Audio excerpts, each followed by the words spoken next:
on YouTube. So I just It says it's working reopened. now. Yeah, I just rebooted my Chrome window and it looks like it's working.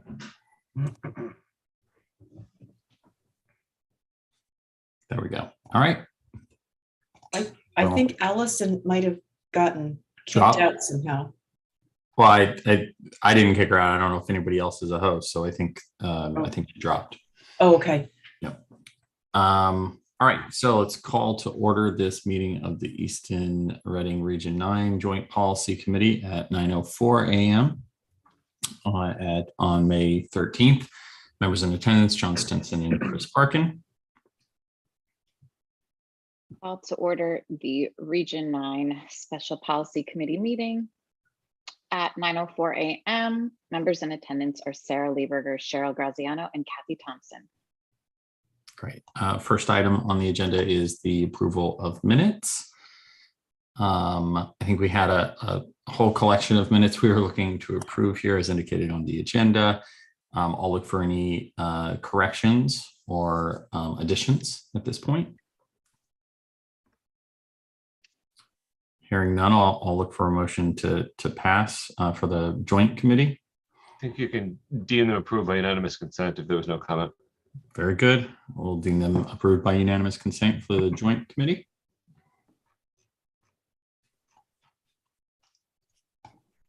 And Sarah, do you want to go for the Reading for the Region 9? Sure, sorry. Approved by unanimous consent for Region 9 as well. Okay.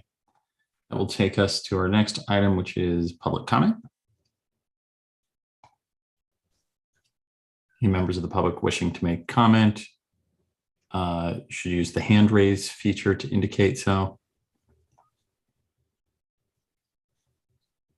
Or turn on video and wave at us. I'm not sure to read that as a thumbs up, good to proceed, or an attempt to hand raise. I'm just looking for the button. Hand raise. There we go. All right. Recognize Allison Bonhoff. It's very faint, almost like the microphone is far away. Is that any better? Barely. Okay, it'll get better in 1 second. Okay. Allison Bonhoff, 19 Gregory Farm Road, Easton, Connecticut. Is that better? Yes. Excellent. Good morning. I had 2 comments. One is just general. So I've requested this before, but I'll request it again. I would just like to advocate for this kind of forum, Zoom, for Board of Ed meetings as well. So there could be interaction with a greater number of residents. And if we use it for meetings of this type, I don't understand the difference between a Board of Ed meeting. So that's my request, to have Zoom available for all school meetings, including Board of Ed. And my second item is I'd just like to, since this is a policy committee that deals with such policies in the school as bullying, harassment, etc., I would like to state overarching. I've said it in a couple of emails for quite some time now, that I do think we have a climate environment issue district-wide, definitely in the middle school in Easton. And I think there are red flags that we all need to stop for just a few minutes in our busy life and make sure we take a look and address red flags that are out there. And I'll leave it at that. If you need any more information, you can contact me, but I think the administrators are aware of the climate that's out there. I was also on the climate committee, and I think we could have actually done a lot more and made a lot bigger difference. So I just, as a community, think that it's important that we just take 5 minutes, get out of our busy lives, and really look at some of the things that are going on. Thank you.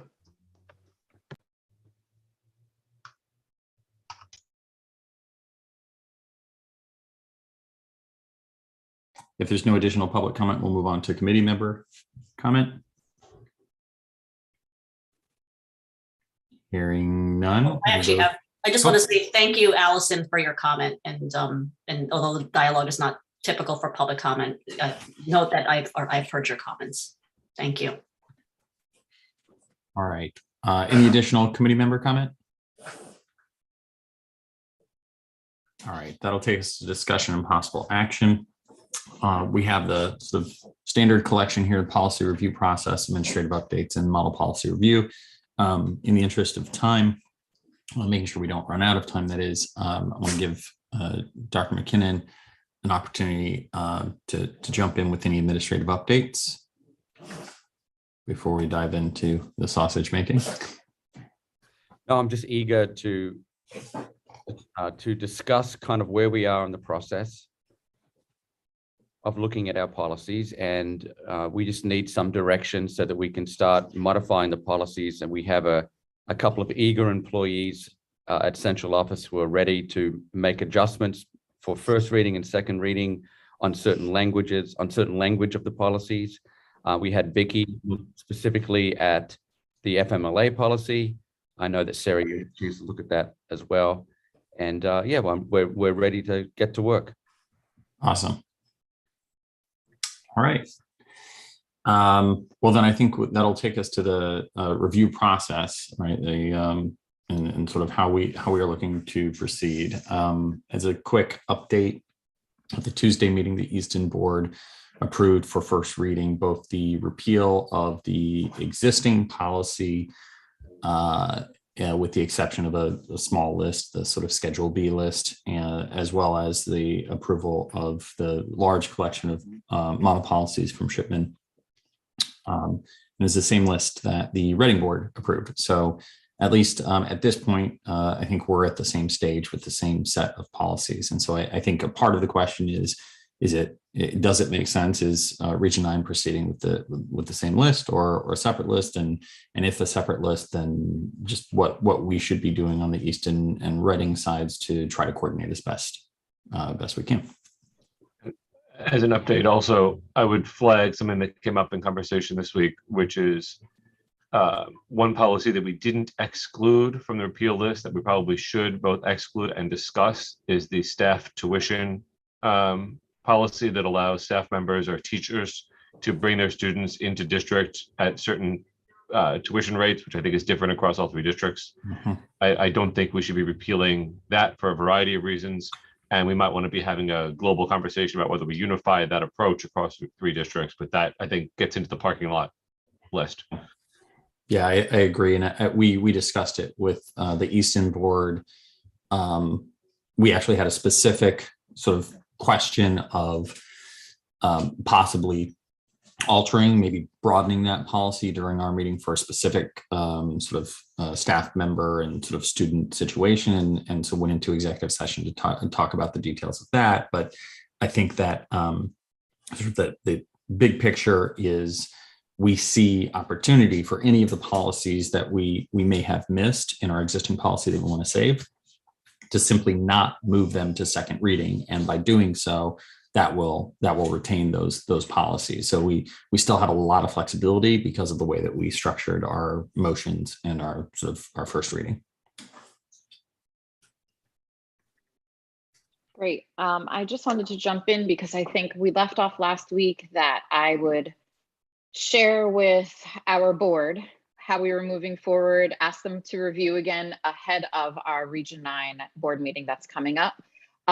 What I did is I shared a draft email with Jason, and basically just to review with him, am I outlining everything okay to your specifications, and does this work for you before I send it to Mike and the board? And I think the question that I have is, due to our bylaws, should the email not come from me, and should it come directly from Dr. McKinnon straight to our entire Region 9 board with the guidance from our policy committee? It's a question of interpretation. Whether the email comes from you or not, I think is immaterial. If you want to be strictly about the bylaws saying that the superintendent shall recommend, then at your meeting on Tuesday, Dr. McKinnon can say, I recommend you do this. Your policy committee is, as the chair of the policy committee, it's your prerogative to send that communication, I would think, and you can say, Dr. McKinnon agrees, and he can certainly say whatever magic language folks feel is necessary. Yeah, but I don't. It doesn't seem to me that Dr. McKinnon is averse to sending that email. So almost like who cares? Like, I think everyone's on the same page here. So whatever is going to get people to the right place, fine. Okay, and then the last question that we had was, and Jason, you had brought this up with your staff, and them looking forward to getting some direction as well. We had intended, as we wrapped up the meeting last week, to move forward with sort of the general terms for the fill in the blanks with the district, the board.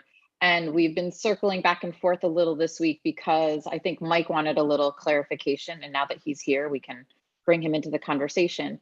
But Mike wanted a little clarification, and I know that we had discussed the preface, but we didn't have the preface yet.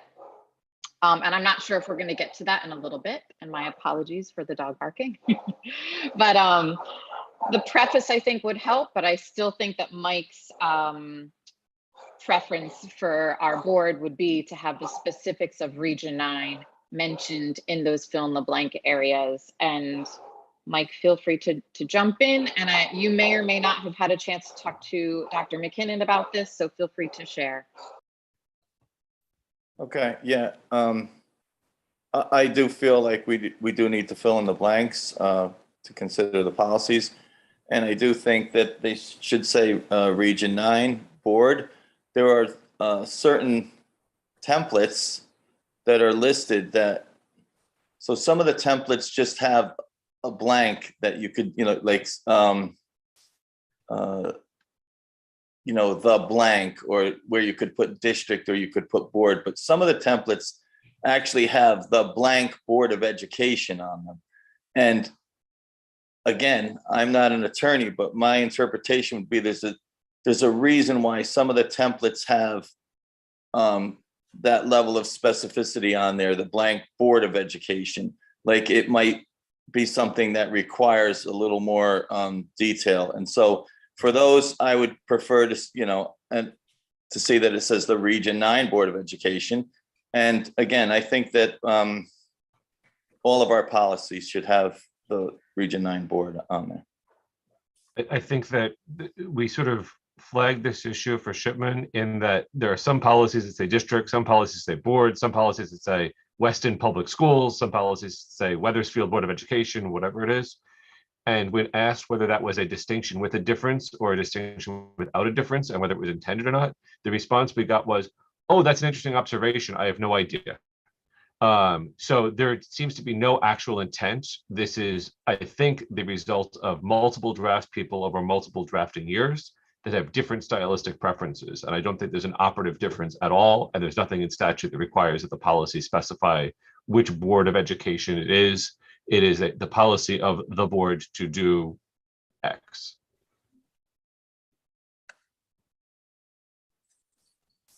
I guess just to add to that, it's my understanding from council that Shipman and Goodwin actually, that was actually specifically discussed with a few folks from Shipman and Goodwin.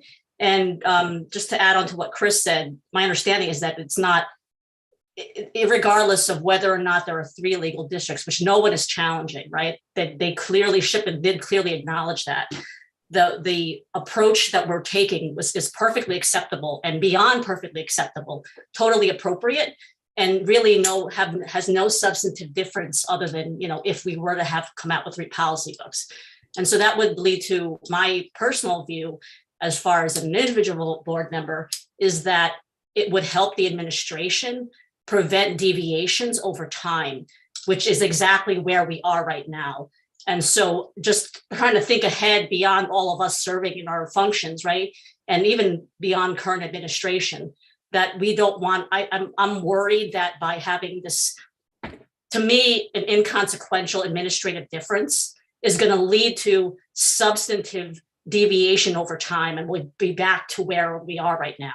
And I'm open to other suggestions, but I don't think that this is one of them. I think the two stylistic choices to maintain continuity and avoid clerical error among other potential bases for deviation going forward is either it says the district or it says the Easton, Reading, and Region 9 districts throughout. And I think that is more awkward and leaves more to interpretation that is contrary to, I think, everybody's goal here. Right. So it This is sounds- all, It sounds to me like you're suggesting that this is going to be one policy book.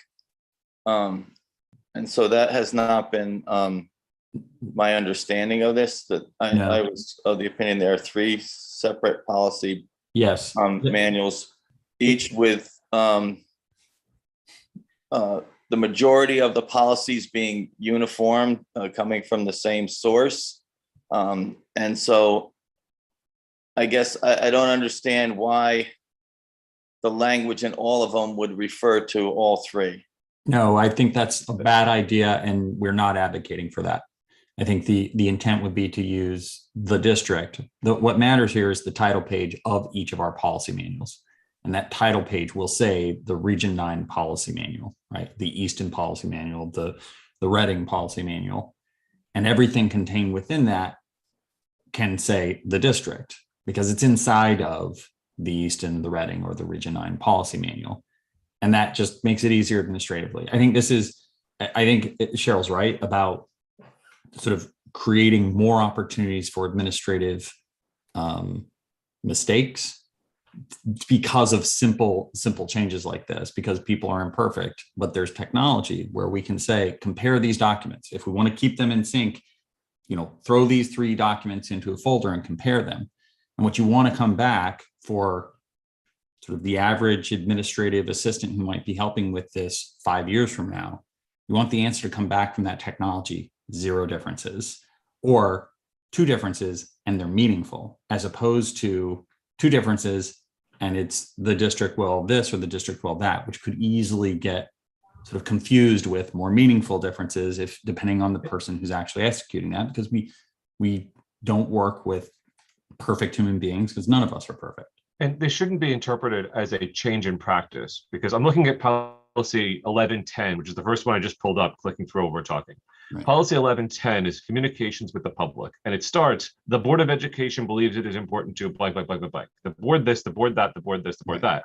And in the footer, it says it was adopted by the Easton Public Schools, the Reading Public Schools, and the Region 9 Public Schools. Right. So nothing we're doing here is a deviation from that customer practice, because the policies for years have not overwhelmingly said the fill in the blank Board of Education. And I'll tell you, the K model policies that I understand these were adopted based on, or whatever it was, 1997, all overwhelmingly likely had a fill in the blank option too, that was rejected at that point too.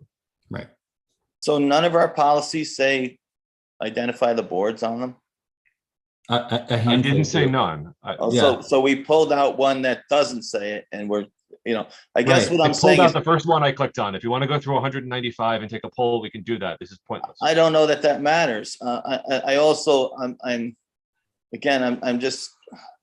I'm troubled by the fact that we're skeptical that our clerical staff can identify on a single line one of 3 boards and one of 3 packets. And we're using that as a rationale for why there could be future mistakes. And I just don't see that. I think that,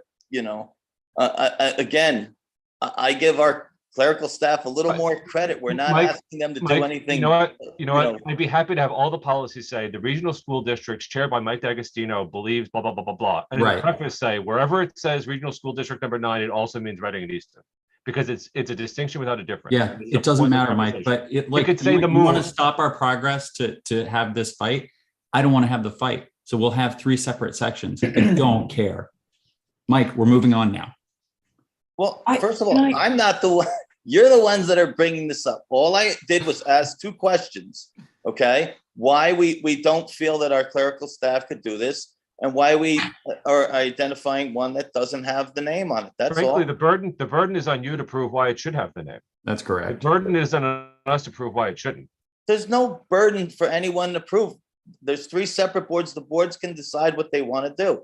I don't speak for everyone. I'm an individual board member. I asked 2 questions, okay, based on the conversation that has developed here, okay, and trying to understand why the committee is recommending a certain, approach. That's all. I think from my thinking, as I think through, I think right now we're all in the same place because we've spent a lot of time working together to get our policies updated and conformed to be in the right place. And I think for right at this moment in time, everything works well. When I look forward as to in the future, something is going to change. Easton is, for example, I'm making all of this up, but Easton's going to say, the staff tuition policy we have doesn't work for Easton anymore. We need to address it. And then I think at that point where different districts or boards start to realize or need to make additions or changes, I think that's where this becomes the issue. And I think we need to think forward and put in place now the pieces that will make it work in the future. Because right now everything's great, but in a year when Easton needs to adapt one of the policies, then it will become very complex if everybody's book says the board potentially, or are you going to change your individual book, but that policy doesn't change in the other manuals? And I think at that point, the clarity would serve everybody well. And I think it's not so much at this point in time that it matters is so much, it's that in the future, because I think it's hard to imagine that there won't be changes in the next, few months, few years. There's going to be changes, and they may not always be aligned.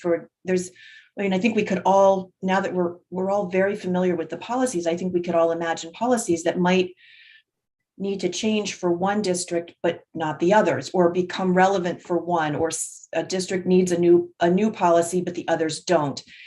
So for me, that's why this discussion is important to have now, because we want to make we want each of our manuals to be able to live and evolve in a clear path forward without having the confusion of, oh, well, now do we have to have Easton and Reading approve that policy change? Or does this one just say Region 9? And does that one just say Easton? For me, that's the issue that needs to be addressed. I think there was a time when we were considering the possibility of having a single manual that we all pointed to. But the words that you just said and what Mike has talked about, each policy manual with its own cover page. So if Easton ever needed to diverge from the sort of policies that we're agreeing to now, it would go inside of the one with Easton's cover page on it. It would go inside of the section that is for Easton. And I think that would be adequate for differentiating it, right? I'm looking for the Easton policies in the Easton manual. And when I see those policies, I know these are the Easton policies. I think it doesn't matter though. If this is going to be a sticking point, and unless we have a really good, like this would cost us hundreds of hours of work, which I don't think is the case, then we should just move forward. I would ask Dr. McKinnon to give us a sense of, his take on how involved this would be. Okay, well, if I can share my screen, I can share my screen. Hold on one second. I'll just give you an example of kind of what we're talking about. And there's a couple of ways to do it. Here's a policy. It's the smoking policy series 1000. And I think really what you're talking about is what that blank is. And is that going to say the Region 9 Board of Education, or is it just going to say the Board of Education? So, Dr. McKinnon, could I just interrupt and go to the very top of the page, the header? yes, I was going to get to that, but Okay. go ahead. Go ahead. Well, no, go ahead. I didn't want to interrupt it. Yeah. So initially, when I thought this was going to be one policy book, this is what my hope was. But if it's going to be two separate policy books, it could be Region 9 public schools, and then down here, this doesn't really matter. And you're just swapping out the headers, which is administratively significantly easier. Right. So that's one option of doing it. Theoretically, you don't need that at all. If you're going to have separate policy books and they're going to exist on a website under 3 different categories, kind of like where they reside now. So I think you've got options. I think you could put the title in the heading. You could put the title here for Region 9. I personally feel like you don't need to do that if you put this up in the heading and you've got 3 separate policy books. Can I make a plea for the heading approach? And I actually think to Kathy's point, and a little bit what Mike's talking about, it kind of depends on how people are browsing this, how people are coming to the policy. Because one of the ways that they might be coming to the policy is not by starting at the web page for ER9, then going to Easton policy, then drilling in. They might be coming to it through a web search. And in that model, it is entirely possible that Google is redirecting them to the wrong policy, right? ER9, I'm a parent thinking I'm in Reading, ER9 is my district. They don't understand necessarily that the E stands for Easton, the R stands for Reading. Give me an R, give me a R9. And so when we think about how they might come to this, I actually am thinking more of like, it actually does kind of matter that they're tagged. But I love this approach where you can just put it in the header. So the language of the actual policies can be the same, whenever they are the same. And then the header can distinguish it. That to me makes it's a really nice kind of middle ground for the various concerns that have been raised. I would advocate for having nothing in the header, trying to simplify this as much as humanly possible, and then maintain a footer similar to what we have right now, which is approved Easton Board of Education 52422, approved Region 9 Board of Education 52422, approved Reading Board of Education 52422, and then that is indicia of the entities that have approved them. I think, speaking for myself, I think I agree. I tend to agree with John's approach. I like the header for a lot of reasons. And then Chris, I think it's actually great to have it on the bottom as well, because when that policy was approved, like how long it's been in place, when it was approved. I think that's important information. But I like the header on top of each page. Because if you're reading it and you get through, like, some of this stuff is dense, even the shipment policy, sometimes you're reading through some dense stuff. You may get halfway through, and not you, but the average person might get halfway through and go, see here, it says this, and then run off to go bring it to an administrator and say, you see, and it's like, no, that's the Reading policy, not the. But the goal here is to not be in that circumstance at all. To not have a policy that is substantively different between the districts. Agreed. About 99% of this stuff.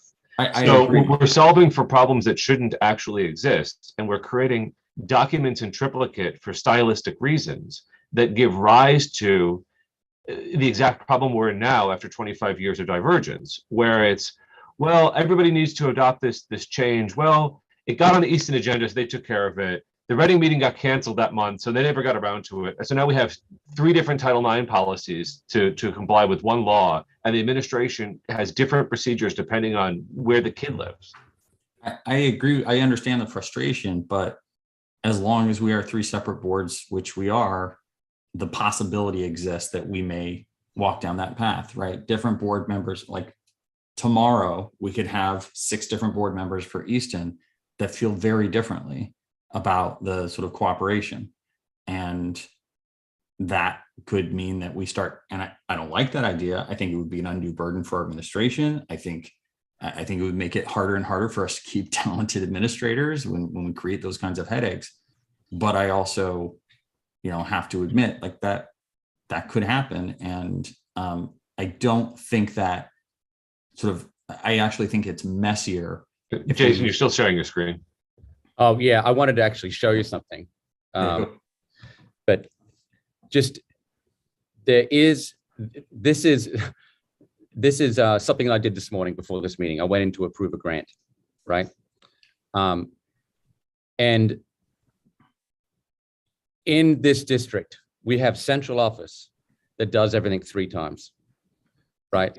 And so there are 3 different districts. We approve 3 different grants, and that may not sound like a big deal, but everything is, if you have 100 state reports, over 100 state reports that are due in a year, we don't have 100 state reports. We have 300 state reports. So I think that what's interesting here is that you are all correct. Each one of you are correct, right? I think Cheryl and Kathy and Lee and Sarah and Mike, you're correct in what you're saying. And Chris, you're trying to create efficiencies, and John, you're trying to herd the cats and trying to keep us all like together, right? In reality, it is difficult having 3 districts, and any efficiencies that you can help us find is important, because it saves time and money. Because this is just one example in policy where it's nice to have one policy book. And if we can't get there, that's fine. You just have to let us know which direction you're heading in, so I can get the staff focused on changing the language, changing the headers, we will do whatever you like. But this is just an example. There is a lot of extra work that's generated because of 3 different districts, and it's in reports, it's in grants. I was hoping it wasn't going to be in policy, but if it's in policy, that's fine. It's in budgets, it's in contracts, right? Yeah, that's the reality. And the other reality is that we have a list of policies that we wanted to actually review and make recommendations on before their second read, and we spent half an hour arguing about literally semantics. Yeah. And there are actually some decisions, it appears, that, like, I think the smoking policy that we just brought up, there is optional language, and there's also optional language in the FMLA policy. I don't, do we make those decisions at the second read? Well, I think we would still want to make recommendations from the policy committees, and I think we already have indicated our choices, but we should do a careful walkthrough of that. Okay. There are a few of the Shipman model policies that also have a local version and a regional version. Yep.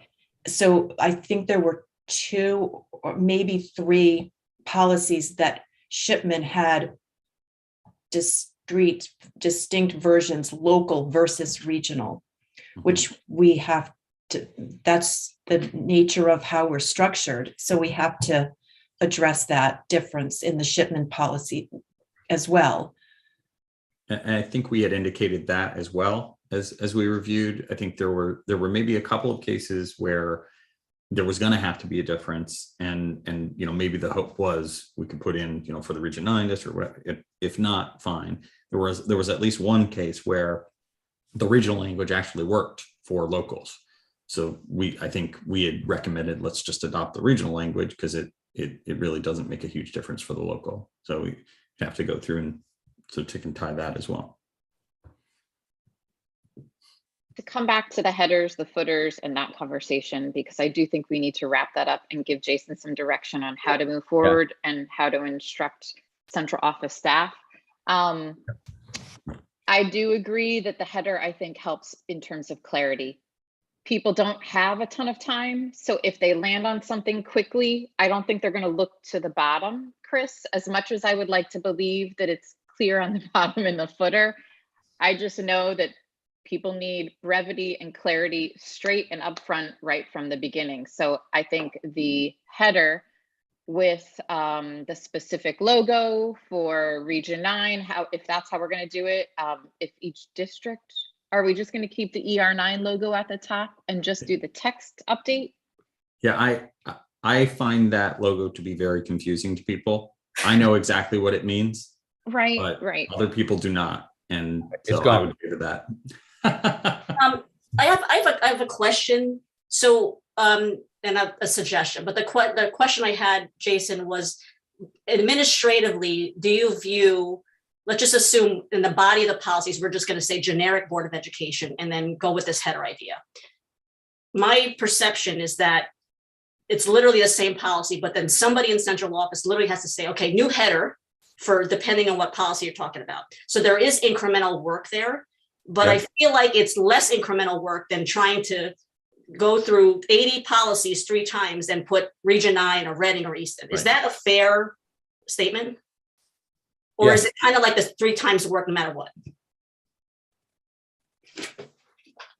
No, I think it's less work if you're just changing the header and removing the shipment icon and putting in the Region 9 or Easton or Reading, and then changing this to just removing the blank. Okay, so then here's my suggestion.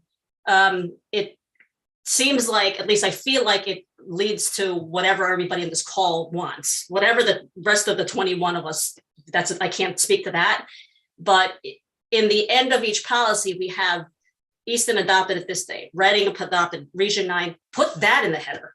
Scrap this additional policy. It's less work and it's very clear as to which policy applied to which district on what date. And if there is change over time, like we feel like we need to have something specific to smoking at Barlow, and it doesn't apply in K through 8, then you'll see that modification date. It'll say, oh, we changed it on blah, blah, blah, 2022. I mean, it checks all the boxes. And if there's ever any confusion as to which policy this applies to, you can read it applied to Region 9 on blah, blah, blah date, and Reading on this date, and Easton on that date. And then it's less work. I'm not sure if I followed. Do you want to move the adopted, revised, that Yeah, part so- at the bottom to the top? Is that what you're saying? Yeah, Put so the if you- box at the top. right, if you think of some of the policies where the districts are currently aligned, you'll see at the bottom of those existing policies, adopted by Reading on this date, adopted by, literally take that, put that in the header at the top of every policy that we're revising now.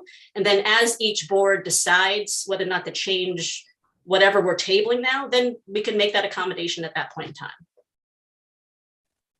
Reduces the work for the administration, gives people the clarity as to which school I'm talking about, and then prevents deviation over time and reduces the work in having whoever the poor person is in central office to change, replace all 3 times.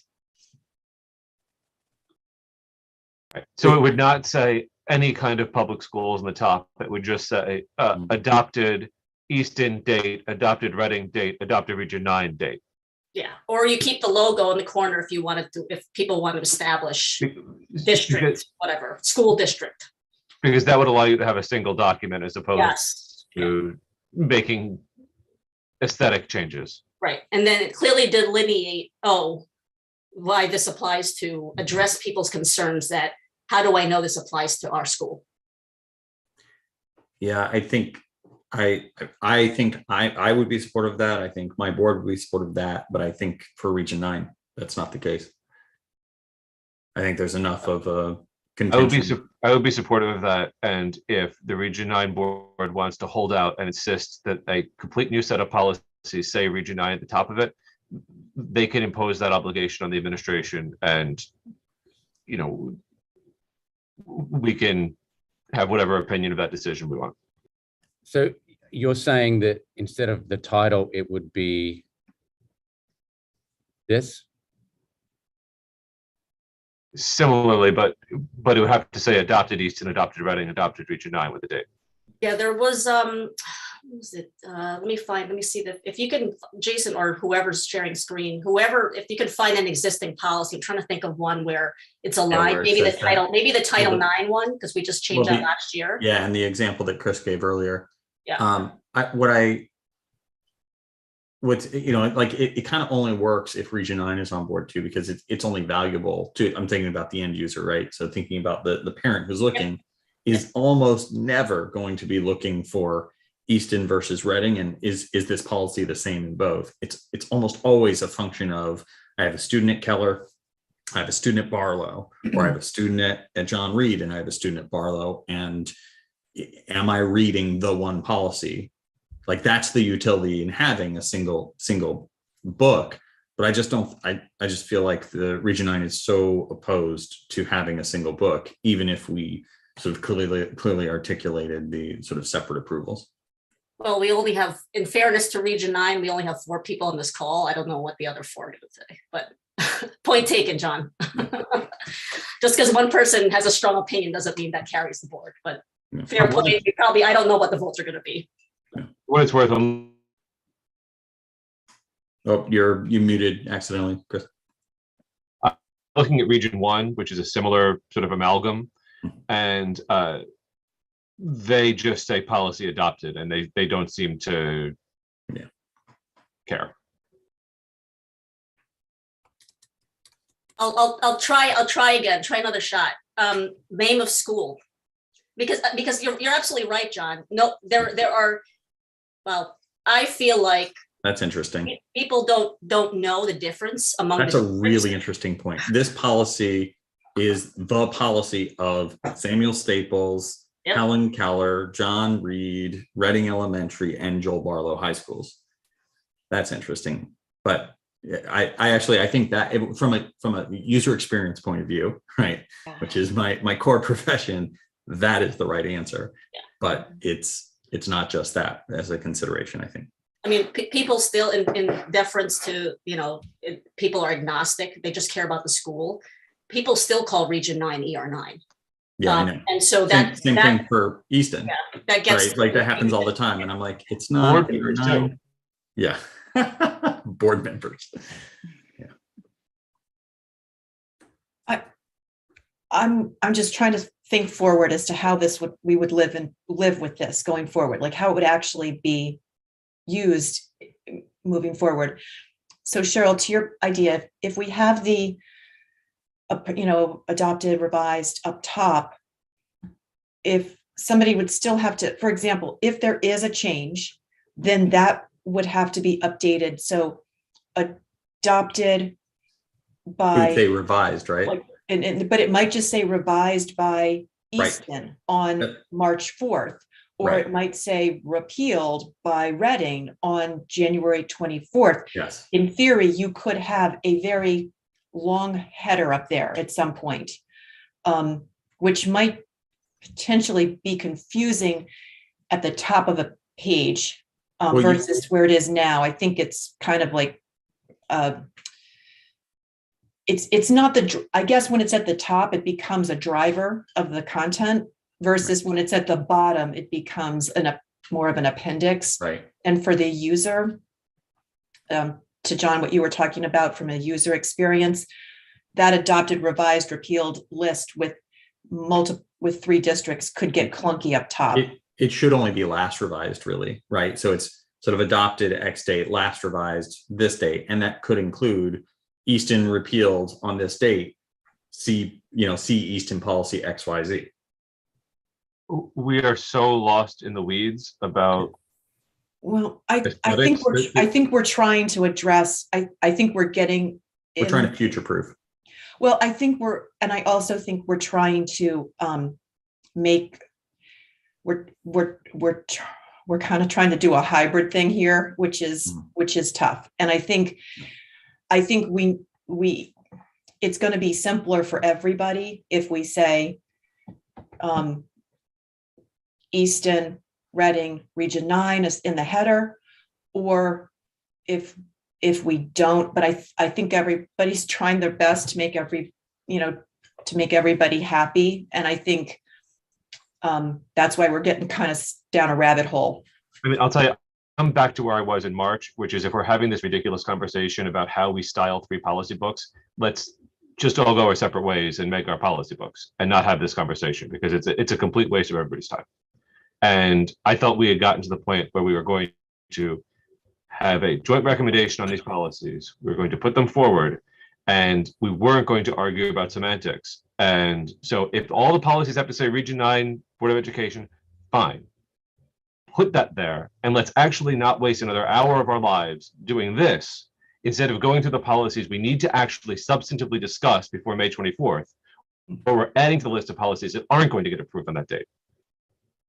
And we're not actually accomplishing the goal that it was the Region 9 board that set out and said, by God, you have to have this done by April 28th or hell's going to freeze over. So we busted our ass to get this done. And now we're going to waste our time on semantics? No. We're going to do the job we set out to do, which is substantively fix this, or we're going to not. And on June 8th, I'll bring forward to my board what needs to get done so that we are done. And I don't spend Friday mornings fighting about what's going to be in a header on a document. Yeah, I would say from the Easton standpoint, like we're ready to approve this stuff. So it's either happening May 24th or it's happening June, whatever the next one is after that, I guess the 15th.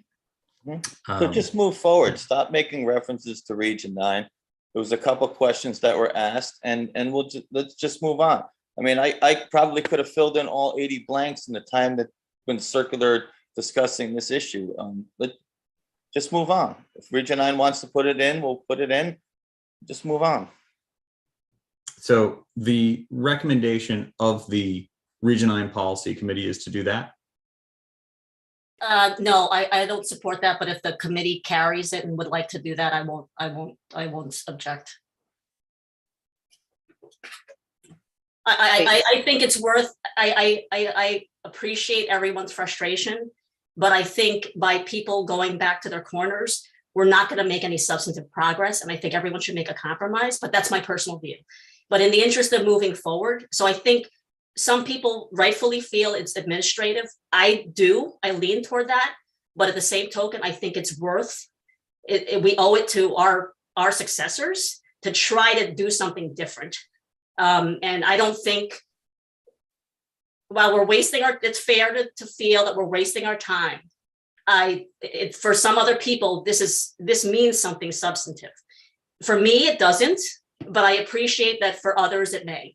And I'm just trying to come up with a compromise. But that said, I don't want it to be misconstrued that at least this member on Region 9 doesn't want to compromise. So, but that's all I'm going to say. And I think we do owe it to our successors, not just on the board, but more importantly, the administration, to make their lives easier. And this is not going to do it. So, we can move forward but in terms of whatever the policies come in, I'm going to vote I'm supportive of some kind of common header. You could literally do header footer in every single page and say, here it is. And here's the amendment date. And that to me ticks off everybody's boxes. But if I'm one of 21, then I'm one of 21. I also like that approach. I think it is a really smart way to go about it. But if we don't have agreement on that, then it makes it tough.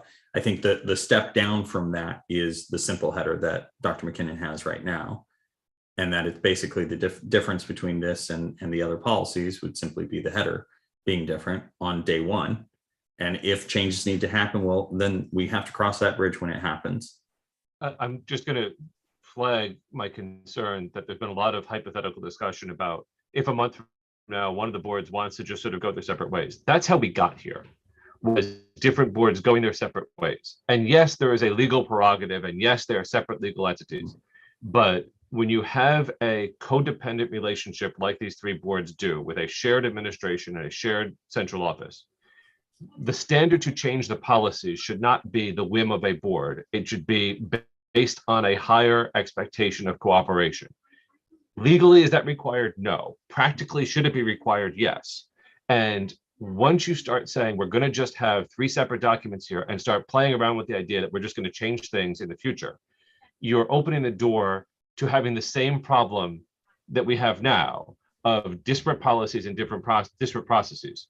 One of the advantages of having a joint committee that was functional and coherent was that we were having a unified conversation about policies that were mandated across all three boards by law, so that we were all working in cooperation to work those through together. So you don't have an administration that's trying to drag different boards along at different paces, and we end up with 3 different Title IX policies. The second we decide to make superficial changes to these policies, we're also giving rise, in addition to clerical concerns down the line, the ease with which now we have different changes across different documents that are not actually communicated or reflected across back to other boards. And it allows us to be sitting here and saying, in a year from now, you can almost guarantee that somebody on some of the boards will say, hey, let's change the smoking policy to include the latest in e-cigarette technology. And that's a pet issue over there. But if there's no communication, it never actually gets updated across the board. And it probably ought to be updated across the board. Not because it is legally required, but because it is practically appropriate, given the way that these districts operate. Yeah, and well, and instead of seeing this as sort of territorial between the boards, if we can see it as we have the opportunity, we should still distinguish the 3 boards as 3 separate entities, but we have the opportunity to have the contribution of sort of insights and energy from all of the members of all 3 boards. That's a really good thing.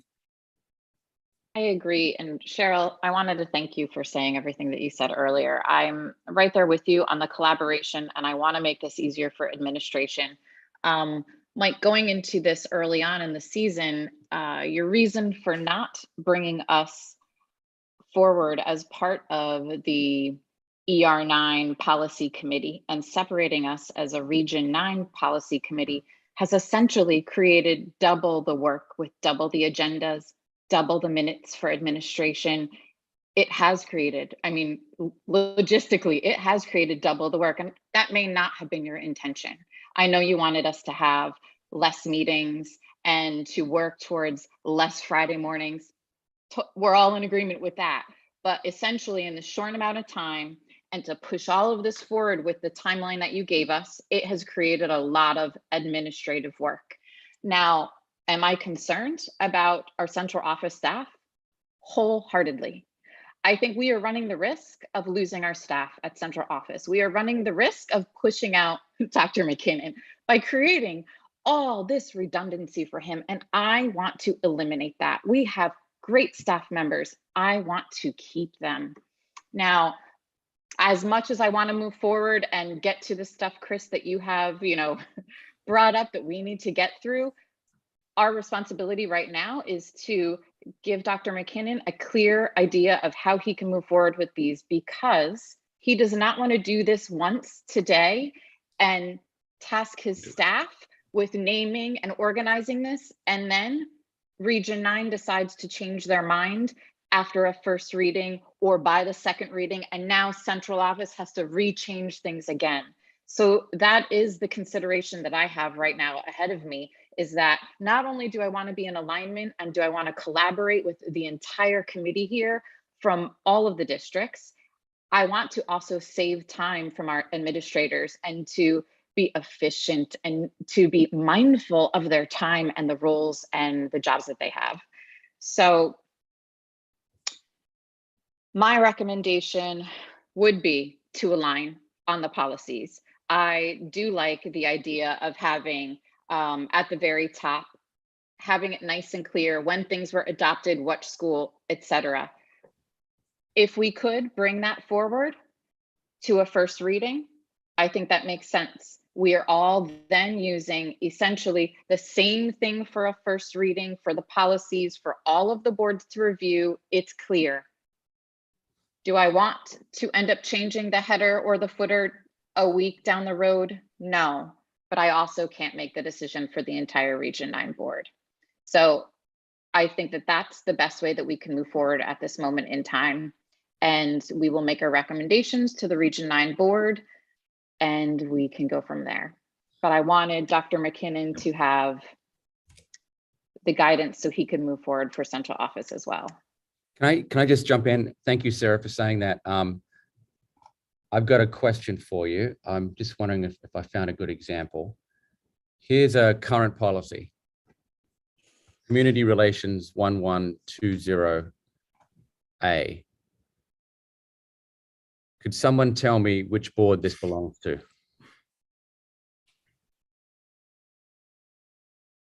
No, and I think this is common.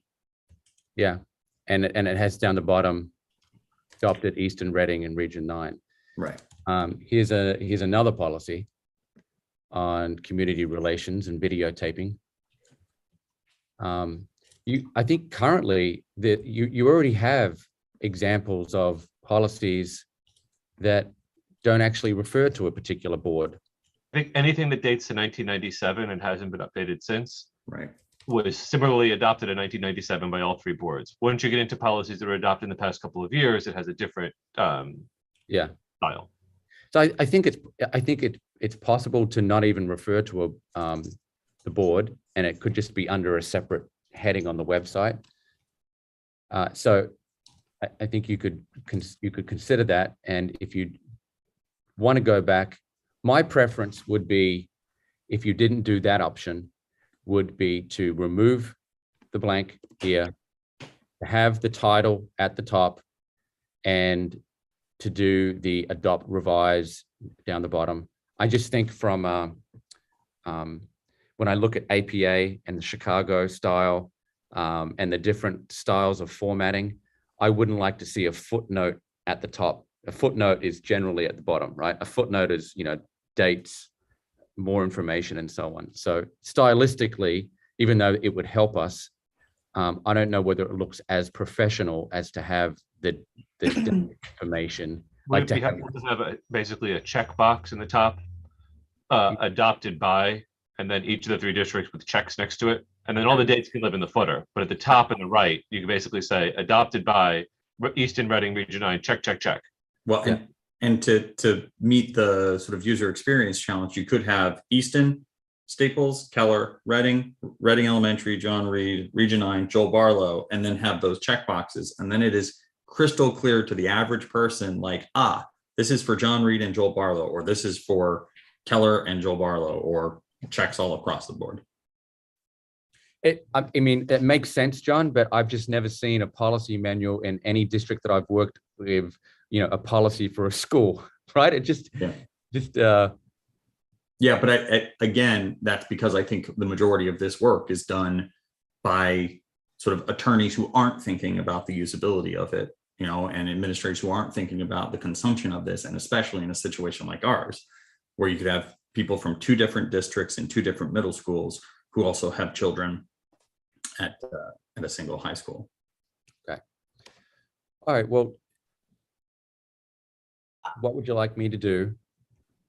Are we doing the header approach at the top, the no header at all, the footer at the header? But we all agree that we're taking out the blanks, right? Like this policy here, getting back to it. Are we definitely taking out this? Yes. And then we're just working out what the header is. I mean, for now, I can just have the team remove the blanks and remove the shipment. We know we have to take the shipment header out. And figure out the header approach later. Yep. Either it's three separate documents, or it's one document with sort of distinguishing, or it could be three separate documents, each distinguishing, that the Region 9 one has the Easton and the Reading status on that too. I think the easy part first is any reference to blank Board of Education, blank public schools, or blank school districts just becomes normed to the board, the district, the whatever. All references to geographic location or legal entity are taken out of the substance of the policies. I think we're in accord on that. Okay. Agreed. I did like the suggestion of the blanks, the check boxes at the top. So once they have been approved, we check, and to your point, Dr. McKinnon, with the footnote and the dates at the bottom, I understand that. And I think that makes sense. But if we could just call people's attention at the top to the districts, I think that helps. I mean, stylistically, I'm with Dr. McKinnon. I think it with the approach you laid out, Dr. McKinnon, stylistically, I think that's very clean and very expected and makes sense. So I'm 100%, like I support that from my point of view. I think makes sense. I would like to add, I feel like just to the overall approach here, I feel like we've worked really well together over the last few months. And we've made a ton of progress that in a few months that had not been made in multiple years, from what I understand. And I'm new to this whole thing, but I feel like we have made a ton of progress. We've worked together well. And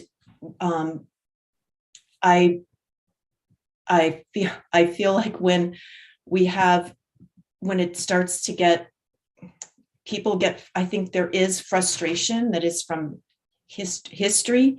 And when it bubbles back up, I don't think it serves any of us well. And I think we're all extremely conscious of the desire and the need to minimize busy work for the administration and the staff at central office. I don't think anybody wants to do that. We all recognize that 3 districts is a hard job for everybody. That's what we are. That's how we're structured. And we have to all make the best of that and do what we can to make that work smoothly. I do feel that there's value in distinguishing the 3 districts for many reasons. And I think I don't think it needs to be I don't think it needs to be upsetting and stressful for everybody, because I feel like we've made so much progress in the last few months, and to have it be derailed by a header or no header I don't think it makes sense, because the reality is we are 3 districts, and to pretend that we're not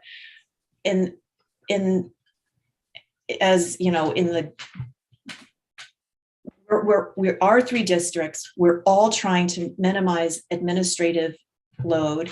We're all trying to work together and make this consistent.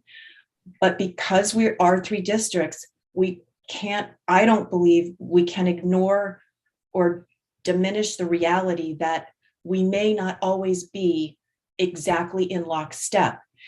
And I will add to that, the reality is working together as we has also created extra work that we would not have had if we had worked independently. So we've all created extra work for ourselves in the spirit of working together. If we had just gone down our paths and done our own books, we probably all 3 would have been done, I don't know when.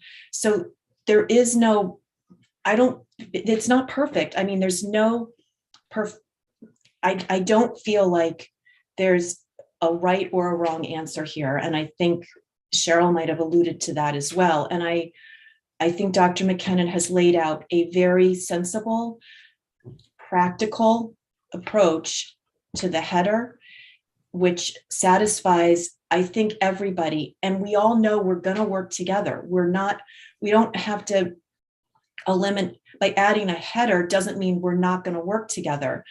But I think we have to be realistic and practical to the potential situations that may arise, and not have, everybody said it, we've had this discussion multiple times, and probably many more times that I wasn't even involved in. And I think I feel like we're in such a good place, and we've really worked hard, and we've eliminated a lot of administrative, maybe not all of it, but we've made a ton of progress, and we've worked together really well. And I would like to hold on to that good stuff and not get hung up on the header. And I know it's an administrative task. I will do it. I don't mind doing that. I really don't, because we're the policy committees. And if that's part of, if we do that and it reduces the work of somebody at central office, I will do it in the spirit of making this a good book for, everybody, for everybody. And that's I just feel like it's not, I feel like we were working well together. And then at some point during this meeting, it felt like we weren't. And I don't want to end on that note here, because I feel like we really are in a good place and a much better place. I wonder if Dr. McKinnon, do you have an example you could show us of how that would work? Well, I'm just wondering that perhaps I can talk to my team here, and I heard what everyone had to say, and perhaps you will let us decide kind of which model we can suggest, and I'll send you an email later today and provide you with an example of a model. Is that okay? If I give it a shot? I like that. Okay. Sounds good. And just one question before I do that. This is Sarah, this is the tab you shared with us, which is your policies to adopt, your policies to retain, and your policies to repeal, right? Yes. When I click on a particular policy, like volunteers, for example, Mhm. does this go to the same folder that is linked for?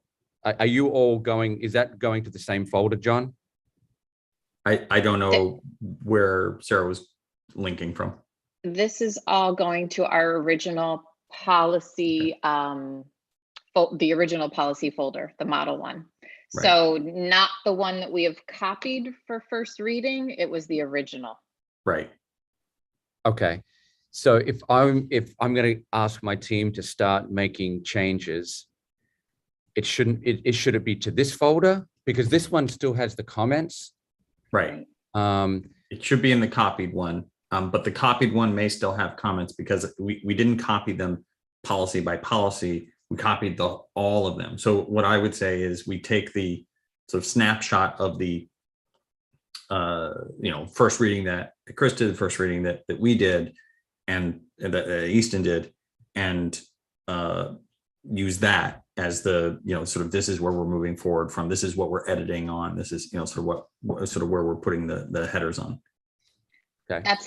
That was the copied folder with first reading in the title, correct? Right. Yeah. All of the, I would say all the comments except for the ones that indicate, hey, we chose this option. We like anything that's a question, we can sort of take that out. And the sort of originals should sort of stay in place. Does that make sense? So you're updating the header, and maybe we just actually go in there right now. Do you want to go to the folder in Drive?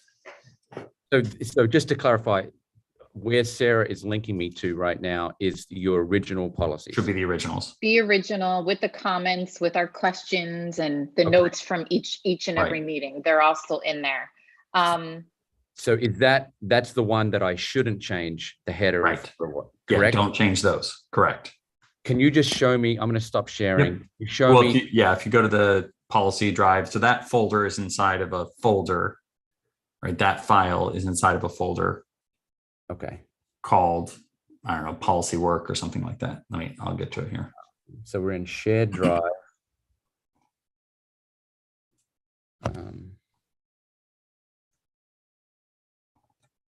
It's called policy committee documents. And then you have a Shipman and Goodwin model policies. That's the one that Sarah would be linking to, that I've linked to. And then we have Shipman and Goodwin model policies first reading version.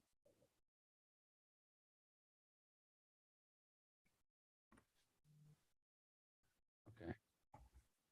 So it's not a shared drive, it's a Google folder. Right. Correct. It's in Drive under the folder policy committee documents. Right. And so the reason why my Excel document doesn't link to this new one is we're doing formulas from the original spreadsheet, and that's how we're getting the groupings through those formulas, and they all link to the original folder. Can you show me, John? Yeah. I just want to compare what you have compared to what I have. I'm just making sure I've got the right folder. Yep. Policy committee documents. This is where we link to right now. This is the copy. Okay. Right. So this is a snapshot of the policies as they existed after Chris's board approved. And this is the version that my board approved as well. Right. So this helps us to say this is where we were.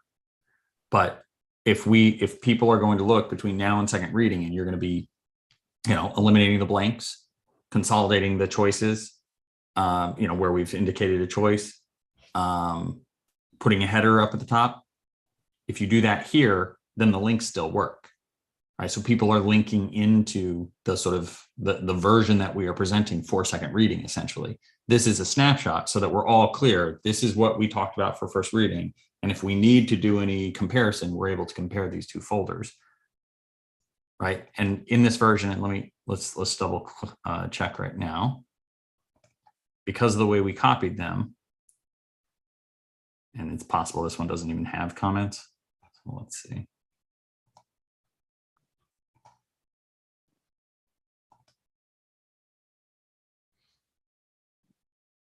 Yeah, it looks like you remember when we were talking about this. This one was a pass, wasn't it? Yeah, I'm looking. I want to find one that is likely to have comments and to verify whether or not when you copy the folder, if it also copies the comments or if comments are wiped out entirely. I think we passed on this one too. You're picking bad examples. Bad examples. Let's go to another folder. When you make a copy of a folder, I think you can choose to copy the comments. But not when you copy all of the, like when you do it, it doesn't present you with the choice. It just does it. And now we want to see like, okay, well, how does it do it? Okay. Well, I know that you made copies on the smoking policy. Okay. That's in series 1000.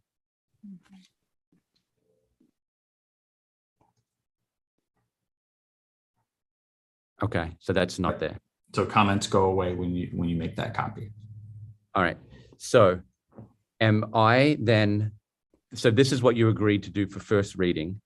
Right. Everything that exists in here is the state of the policies as they existed for first reading. So we have a copy of that forever. Can you share that with me one more time? Sure.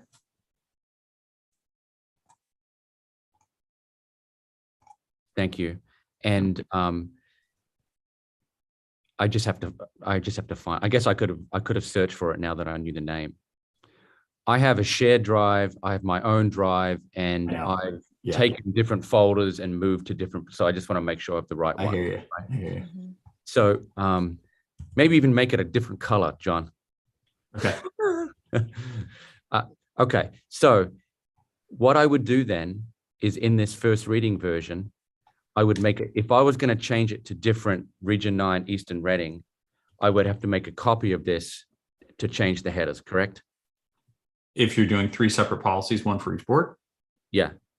Yeah, you need 3 copies of it, right? And we could do that right now. We could take the folder and we could, I mean, it would take me 2 seconds. I figured out a way to really easily sort of right-click copy, basically paste the whole series and just name one Reading, name one Easton, name one Region 9. Okay. And then, so Sarah, you shared a document with me for the first reading, but the document links back to the original with the comments. Is that your intention for the first reading on Tuesday night? No, the intention was to share this, but when I had originally sent that email, this wasn't done copying yet. Mm-hmm. It hadn't fully uploaded. We were having trouble last Friday. Right. But the advantage, right, that's right. But the advantage of linking to the one with the comments is that the comments, like right now in the first reading copy, the choices are not going to be indicated because we indicated with the comments.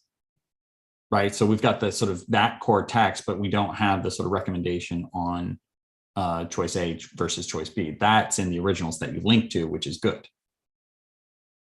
Yeah, do you think it's okay that the other board members see everyone's comments? Is that going to confuse anyone? I don't think there's anything controversial about the comments. We did all the commenting, was sort of done outside of any kind of illegal online media or anything. And I don't think we've given people the ability to comment outside of, I think everyone else is just viewers. So they wouldn't be engaged in additional review there. Right. No, I mean, if, let's say, Gwen, who is a member of the Region 9 board, if she reads a comment or a question that Kathy has, is that going to promote more discussion? Do you understand what I'm saying? Is that going? Like right here, right? Right.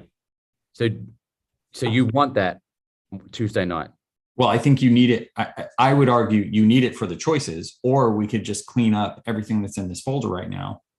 Right? There's certain administrative work to be done. One, any place where there is a choice between optional language, this is how we've done it. So we can reconcile this comment by removing the tag optional language if we say that this should also be included. Okay. Right. So there's a reconciliation of those comments. There's that work to do. There's also any place where we've said enumerated duties document, right? To sort of capture that, like that's got to get copied over to Excel or to a Google Sheet. So we have that list of the enumerated duties that we tagged in as we were reviewing these.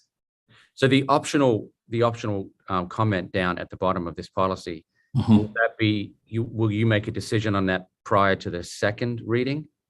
I don't think the intent was to put this option in front of the boards, but to say that this was the recommendation of the policy committee, that this is the policy. Right. If the intent is that we're going through every piece of optional language as a part of second reading, I think that's a mistake. Right. Right. I think that the policy needs to be cleaned up so that it's not in bold anymore. The word optional language comes out, the brackets come out. That is the proposed policy. Right. That has been put forward. Right. I think there are probably a handful of areas where the committees were agnostic and we're looking for the board's direction as to what direction we wanted to go. But I think something like this is the recommendation of the committee, and this is what should be read. Right. And where it says the recommended language should be adopted, like that's not just me, that's during a call like this, during a meeting like this, we made that decision to recommend the language. Right. So I think you need to provide both. So I think, traditionally, the way we've done policies is you present a red line copy, and then you present the final draft, right? So that board members can see what's been changed from the original to what you're recommending now. There is no original here, though, Mike. I understand. So This is in keeping with that spirit. What occurred here was you took model policies from Shipman, you had questions, comments, and made choices based upon your discussions. And I think that it's appropriate for board members to see what was discussed and what choices were made. But I also feel like YouTube, like any other recommendation of a committee, we don't. Other committees don't show their work to a granular level when they bring a recommendation. All right, Chris, do it your way. I'm not going to argue with you. All I'm saying is that we need to see a final version, a clean version in the end as to what we're putting forward for the board. And I also feel that it would be helpful for the board to see how you got there. If you don't want to show it, that's fine. That's your committee work. I'm just making a suggestion. I think I would differentiate, I actually think it is useful to show some of the process, but here, Kathy had a sort of genuine question about this, which I think this was resolved when we spoke with Shipman and Goodwin. Yes, I was going to add, as the Region 9 Policy Committee this week we put together a spreadsheet with all the policies recommended for adoption, and it includes the ones that are not recommended for adoption at this point because there's still additional work to do.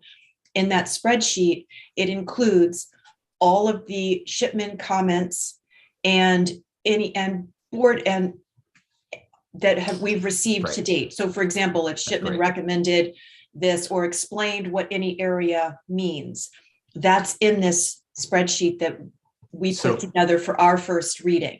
So that could serve the purpose of the red line equivalent. Mike, does that sound right to you? That spreadsheet actually does that sort of serves the purpose? Yeah, again, I don't really want to get into debate. That's your committee work. Put together what you want. I think as far as process for the board, we need to see the clean versions that we're moving Okay. forward. And I do think it would be helpful to see comments, but however you feel as a committee, you want to present them, that's your. And all 21 board members have access to all the documents, all the comments, and have That's for right. several weeks. So That's right. Yeah, it's their these prerogative documents are if they don't available want to to bother to everybody. look at them. That was why we chose to link to those. But sorry, Dr. McKinnon. He's just had his hand up for hours. Oh, I'm sorry. Was that's a legacy hand raise? Yeah, I'm All sorry. right. I'll lower my. Yeah, yeah. Okay, so we're. It Chris sounds and like John, what did you, because you've taken the policies to first reading at your last week's meetings. What are your board members seeing? This. This document, Same okay. same things that you all are linking to the same documents that we're linking to. So it does give them, they could see this comment. Now, this comment in particular, like, and I think most of these we cleared out on the fly, but there could be a few more of these where one of us had a question and it was resolved. I think it could be useful to clear it, but I also don't think I don't think anyone's going to read this and say, yeah, I can't vote yes. I can't decide on this policy. Right. But did you also share the Shipman comments to date? Do they have access to those? No, we didn't. No, that wasn't a part of the sort of sausage making we thought was necessary to share it in Easton. Okay, so Yeah. because Shipman had made some recommendations that were pretty clear, like the opt-in, opt-out language, for example. How are you planning to address first reading comments from the boards in respect to that? If people come back and say, oh, well, we're currently opt-in, would you have the discussion there then that, well, actually Shipman gave us this recommended language if we want to remain with opt-in? In that specific case, I think it's in the comments. I think we actually have, comments for that. So Okay. I think they'd have the benefit of seeing that. But I think, it is possible that someone might ask questions that tie back to recommendations we received from Shipman. And, I'd certainly be prepared to defend those and sort of help add more color. I think largely, I think it's largely unlikely to happen with my board at least. Okay. Quick point of clarity. So once we do have the cleaned up version, which I believe is the first reading folder that we've now shared for everyone to see, and the central office staff has figured out how they're going to do the headers, et cetera. Is that what then we're going to make available to the public at a certain point in time? Is that copy what they'll see in time for? Well, I mean, I think without the comments, I would favor pushing to the public as soon as humanly possible. Like they should, there's nothing to hide here, and we should get this in front of people as soon as possible. I think, like Dr. McKinnon, I'm saying, so this was one of the policies that you were sort of sharing. So I would want this changed to something that, I don't want an Easton person to go to this right now, because if they did, to look at this policy, they go, wait, why does this say Region 9? So, we want to be careful about that. But I think the sooner the better to get this to the public. Right. I guess part of my question is wondering how we're going to do that. Are we going to be providing a link in the minutes from our meeting on the 17th? Once the minutes come out, will there be a link to access these through the PDF that we then post on the website, or what does that look like? So in our meeting, let me see. In our meeting, I've been using slides just kind of help us all focus our attention. I have this linked. This should end up posted as a part of our meeting materials. And these links should go to the folder that is labeled first reading, right? That doesn't have the comments in there. That's just like, this is what, sort of existed as a part of that first reading. Does that make sense?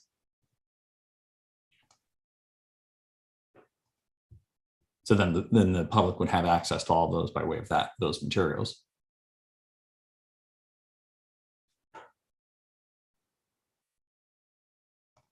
Yeah, we need to provide a hard copy list of them as well. Yeah. And the good news is that 80 plus, 80 some odd policies is easier than 190, at least when we're printing that out. Did you say we need to provide a hard copy of these policies? Not of the actual policies. I think of a list of the policies and links to how they can be accessed. Okay.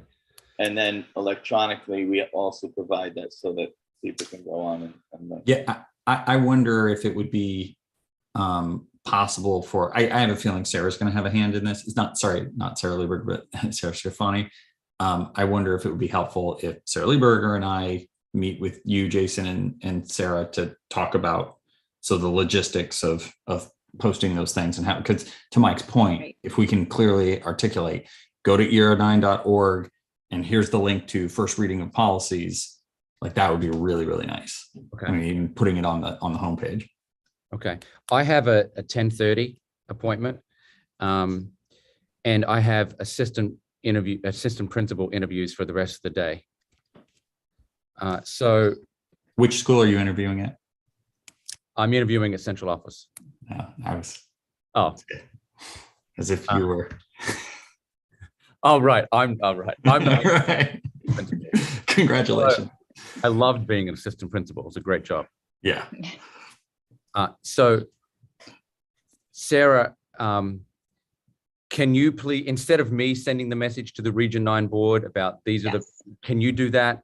And maybe even say it's from me, because I'm not going to have time to do that today. I'm going into the interviews now. Yep. And we have the template for Tuesday night, and it seems like it links to the original set of policies where you have the comments and the changes. I think that's what you wanted. And you've got the adopt, retain, and repeal. So I think you're set. I will get back to you later about the idea, whether we're doing the header, the footer, the naming, and so on.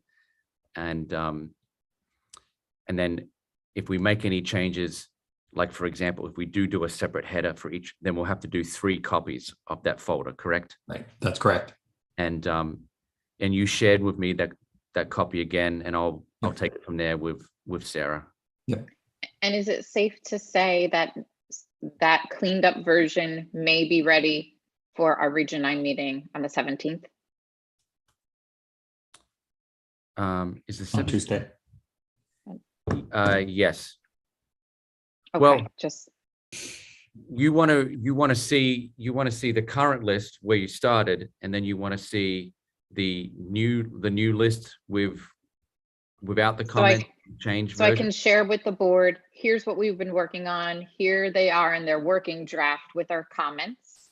Here's the comments from Shipman and Goodwin regarding all of the feedback and discussions.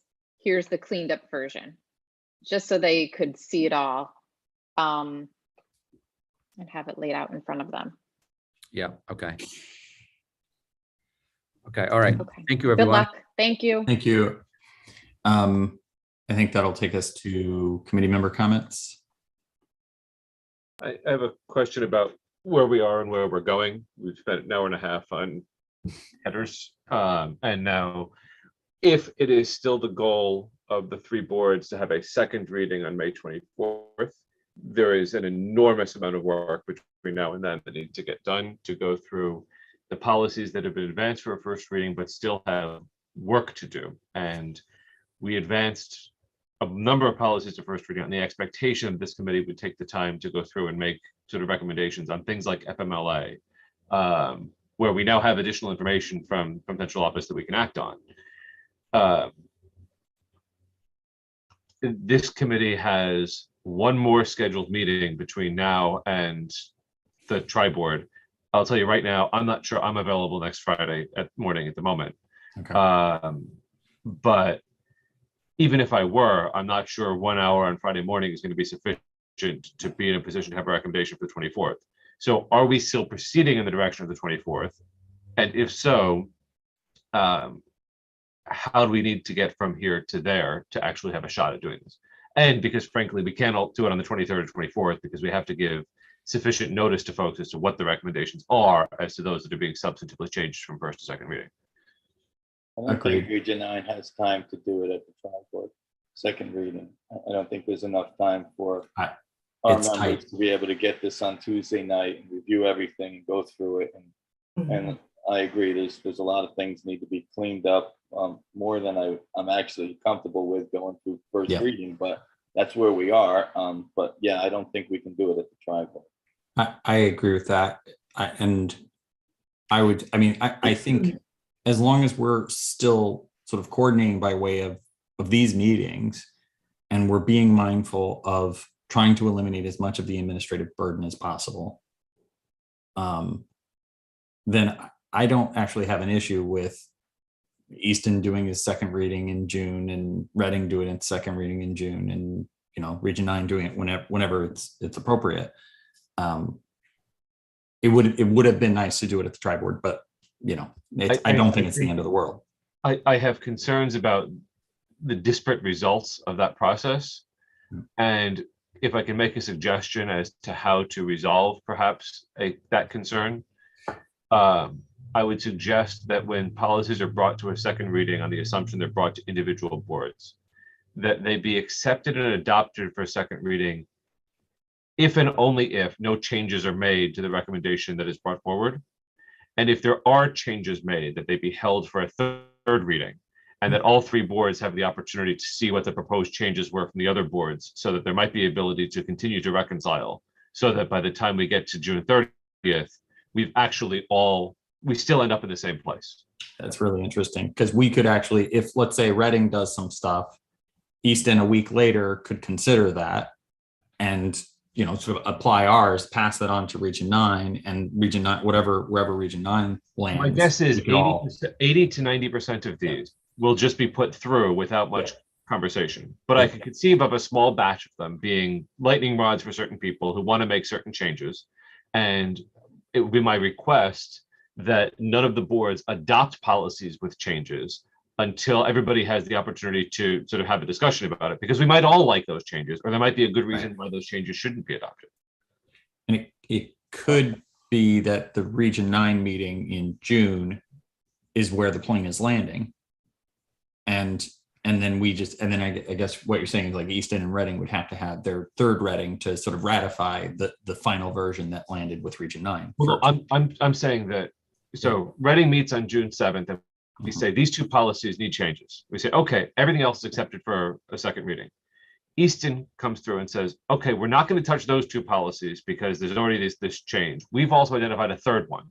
Now there are three that they're going to put over to a third reading, which I guess creates a backwards problem for Reading, because we've adopted one now that we'd have to revise in order to have this reconciliation. Right. Yeah, this what you guys are talking about right now is kind of what I was trying to think through, the actual reality of executing these updated policies in the actual execution, because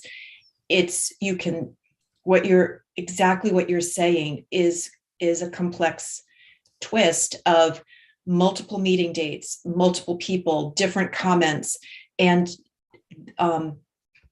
I completely agree with what you're laying out, because I think that's a highly likely scenario. And how we get through that and how we manage that is going to be very important. And also it's time consuming, and it's not entirely simple because of exactly what you've laid out. That's why having it at a tri-board is helpful, so that all those things are sort of ironed out as collectively as possible to avoid that disparity.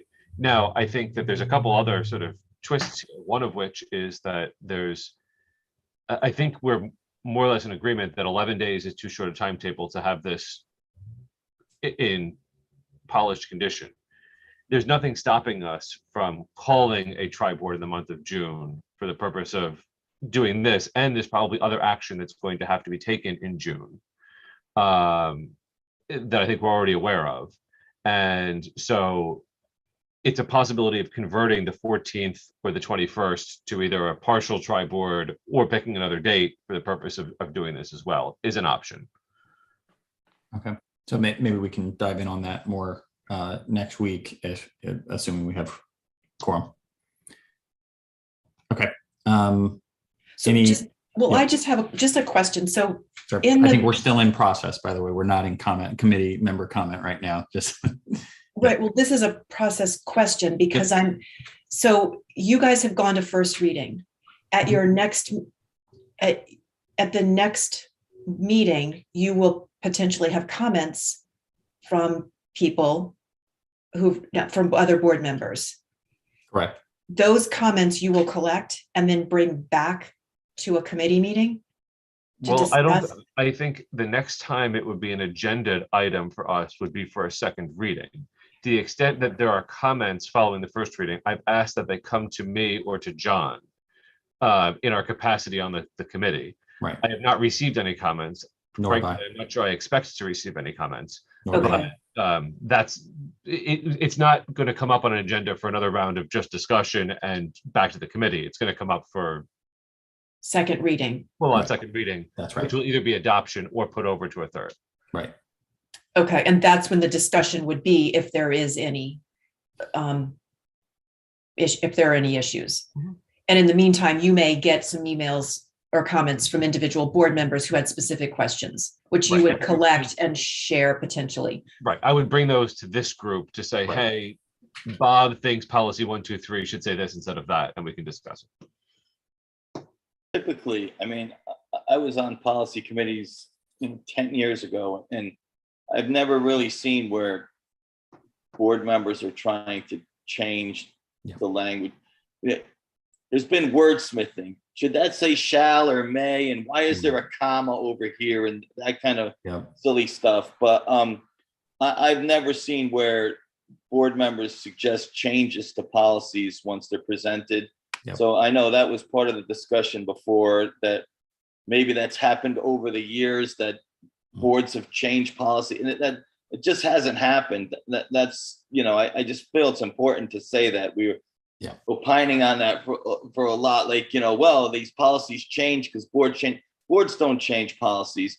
All the policy changes that I've been aware of came from the administration. You need to alter this policy because of X, Y, and Z. And then we've done that. Typically, I think the question at hand is that, I know, especially from my point of view, is that my hope was that this effort was going to bring us to a landing point before the summer of being legally compliant in all of our policies. Right. And so that's, I think, the priority for me anyway.